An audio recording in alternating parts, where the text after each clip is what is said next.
Okay, so just a short little personal share and addendum to kind of round out and end this shifty time in my life. Another shift. So let's see. I don't remember where I left off. I think I left off in the last personal share about that I saw the image of Kundalini or this rod coming out of my head and the snake rising up. Anyway, I did have a session with my teacher yesterday, and you know, well, she confirmed that I am definitely past Bindu. Have filled in. I mean, that was a sign that I did have actually. Yes, I have filled in the 4-inch gap. In the past, I thought I was, but I didn't get any visions to confirm it or synchronicities like I have this time. So I have filled, not me, but Kundalini has filled in the 4-inch gap, which I guess leads to Parabindu. So I don't know, I guess I'm at Parabindu. And that simply means that the individual self has merged with the universal self. And that's not a completion. It just means there's even more further expansion will continue after Parabindu. But Kundalini process is apparently complete, but expansion continues and unloading continues, but it's felt in a whole new way. And, for the rest of my life, I'll probably be trying to stabilize my awareness in Parabindu or the fourth state or Turiya, whatever you want to call it. I don't know. Anyway, we'll see. We'll see about that. But what I wanted to share, so it was really nice to kind of have the stamp of approval or witnessing of someone who you consider a teacher who has also been on the journey, and her process has been completed and sealed by her guru. So yeah, I feel very good about that. Not that it's like me, like I haven't accomplished anything, but there's been a shift inside of me that I can't explain, a sturdiness, a self-assurance, a self-knowing. I guess you could put it that way, and a real groundedness. But anyway, some of the confirmations that I got, synchronicity, it's like the same old story, how it always works for me. I get confirmations by picking up that Joan Harrigan book, The Spiritual Stories of Transformation. And of course, I opened it right up to Margot, any one of those of you who are familiar with that book. She's the Egyptian one, and I have very much a lineage, Egyptian lineage, as well as a very dark a contract with the dark. That anyway, I'll share that in a second. And I was saying before I had my conversation with my teacher, I was noticing to myself how where my attention rests now is like here. There's like this hole or spot, and I was noting to myself, it just feels like I have an open hole in my body, like kind of like a, what do you call it, like a black hole, not a black, but like there's nothing there, like it's just an empty hole. And do you know what? That's exactly what Margot says in the thing. I nearly like fell out of my seat. I don't know where she says it, but it's after her Bindu, and it's a Parabindu or expanding process, whatever. Anyway, so earlier this week, I think Monday it was, I had, so I've had this shift and had all this whatever shifting. And then I went to have some body work done. And, during this shifty time, I've been dealing with a lot of fear, like facing a lot of fear, very personal, like human fear. And then it was that the fear of death kind of thing, ego death. I guess that's more like perhaps an existential, maybe it is human, but human existential. And then I went to have body work done. And I guess all of this prior shifting allowed for some more deeper release way down in my sacral, S2 or maybe L5. and it released some fascia. And my God, my whole body's feeling it. Like my knees are hurting so bad because I think it shifted the whole fascia in the body, and everything's trying to reorganize. Anyway, I came home after the appointment and I glanced at something. I was reading, oh, the Daily Mail is such a it's anyway. I saw an article and I think it was something about some scary movie or something. And I don't know if that was the trigger. But anyway, after I looked at it, I went just to go sit down, and suddenly I was having this wave of, I called it existential fear. It could have been primordial fear. I have, I thought I was having fear before, fear of death. This was something beyond what I've ever experienced.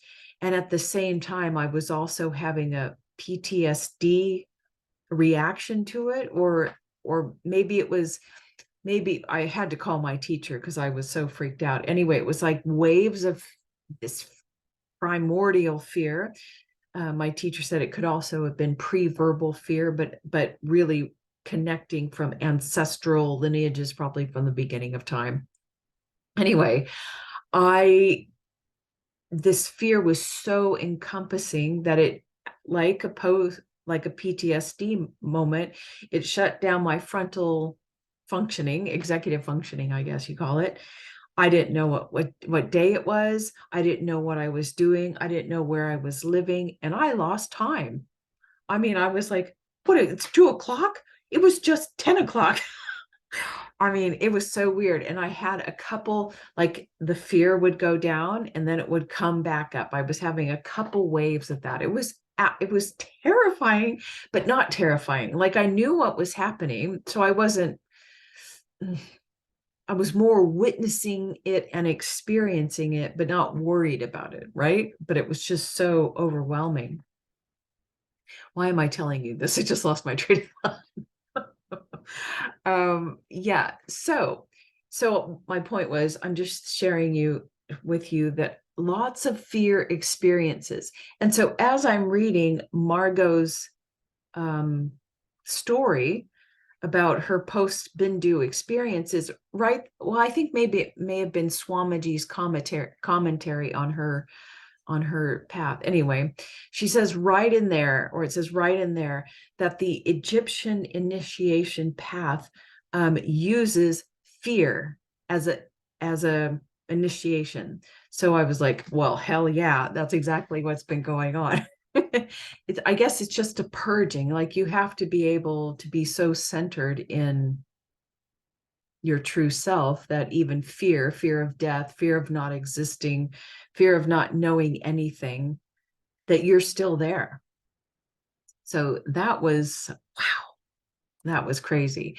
And then just to wrap this up, I did have a dream, one of those real dreams, that my teacher said, absolutely, this was another test.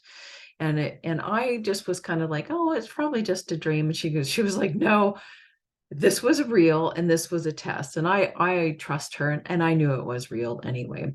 But it was a dark entity who appeared to me as a black angel, a black human form, but in all black clothes. But I knew inherently it was a fallen angel.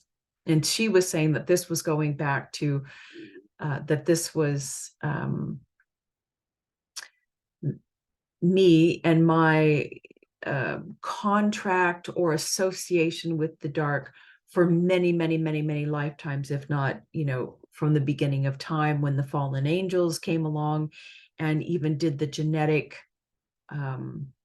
messing about with our DNA. Anyway, I know I'm going off track. Anyway, so what happened is at first I'm on this platform in the middle of the ocean. And actually, I could hear or feel somebody say, dive in. And I actually did have fear. And I was like, no, I couldn't do it. I couldn't dive into this huge ocean of wasn't conscious. It was a huge black ocean. It was just going forever.